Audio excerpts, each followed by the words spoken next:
posljedice, jebiga. Da vidim šta ko je. Ovo rima moja. I know I have written in long. Rimica moja iz ovo javlja se. Joj, ljubav moja indijska. I ona šalje meni pusu, sad će njoj srčeko. Da vidim šta ti, odmah mi je erekcija. But I did think of you and make myself happy. I'm getting erection at this moment. Joj, jebem li joj fičić. Really? Aha. I ona stavlja I ja ću njoj joj, hajde okrenim ovako, jebo vas.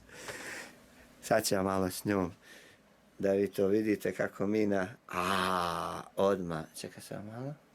Evo, sad ćemo vi vidjeti da li ćemo, onda ću ja prekinuti pa ću ja drkat malo s njom, jebo koga jebe. Cause my thoughts and inside your pains. Cause my thoughts are inside your pains. Sad ću ja njoj, really. Pa ću namignut. I want to meet you in a sari. Hoće me sresti u sariju.